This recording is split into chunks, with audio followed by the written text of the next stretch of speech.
गिबियावनो खुलुमबाय जोंनि मिडिया निउस बिथांमोननिसिम दिनैहाय प्रेस मिट बावहाय खालामनाय जादों।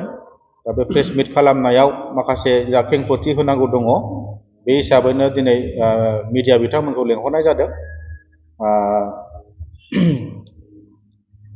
मैयाहाय जिखिनि जाथाय जालांबाय बाहाय प्राग निउसनि मिडिया बिथाङा बाव फैनानै बुंफैदों जोंनि सासे सादा सिदा शाहजाहान आली होननायनि न'आव फैनानै बियो नङै बाङै बाथ्राफोरखौ बुंफैदों। बाहाय सोरबा मेम्बारनि सोरबा चेयारमेननि माने थाखा फैसानि केलेंकारिनि खोथा बियो बेयाव बुंदों, खिन्थु बेवहाय जेबो केलेंकारि जायाखै।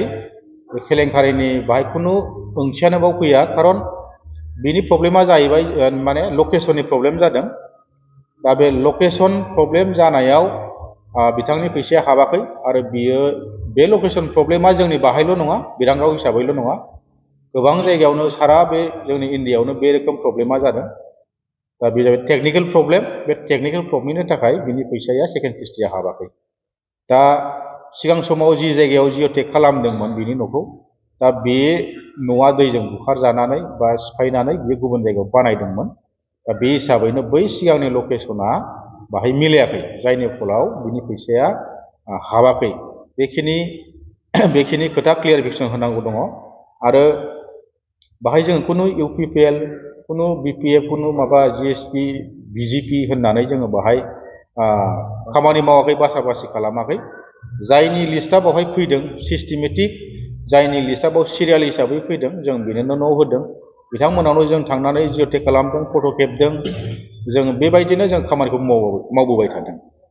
दा बबेनि माने षड़यन्त्र बाहाय खालामनानै जोंखौ बिसिडिसिखौ बदनाम खालामनो, बा जोंनि प्रमद बर' सार सालायनाय सरकारखौ बोरै बदनाम होनो, बेखौ बिरुद्दि दोलोआ, हेंथा दोलोआ बेखौ नाजाबाय थादों।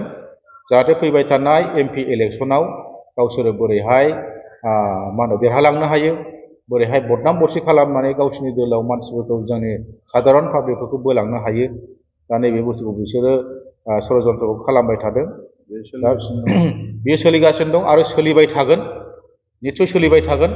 खारन बिसोरहा माने बिरुद्दि खालामनो जेबो लामाखौनो मोनाखै।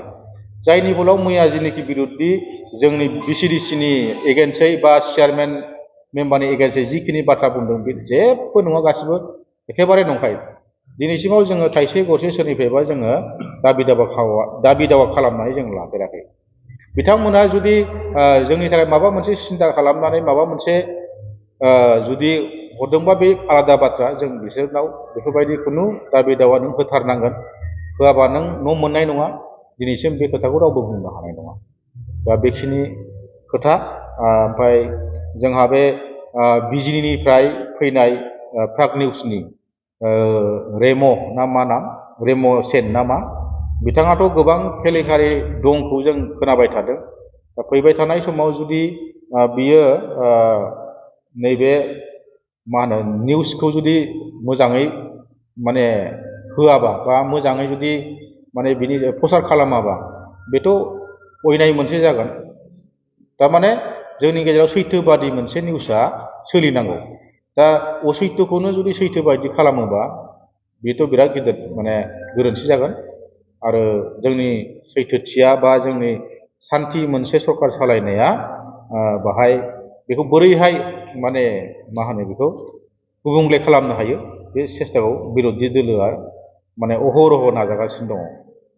दा बिनिखायनो बाहाय जिअ'टेकनि नामाव जों फैसा लायाखै, बा जोङो सोरनोबा बिपिएफनोल' माने न'खौ होआखै, बेबायदि जेबो नङा। जों बयनोबो जेरै फैदों ओरैनो जोङो न'खौ फारि फारि होलांगासिनो दं, आरो होलांबाय थागोन। दिनैसिमावबो दासिमबो मोनबावनांगौ मानसिया दङ, लिस्टआबो दङ। दा बिसिनि लिस्टआबो गाखोबाय थायोबानो जों होलांबाय थागोन। दा बेखिनि खोथा, दा बेखिनिखौनो आङो बुंनानै आंनि बुंनांगौखौ दोनथ'बाय आरो।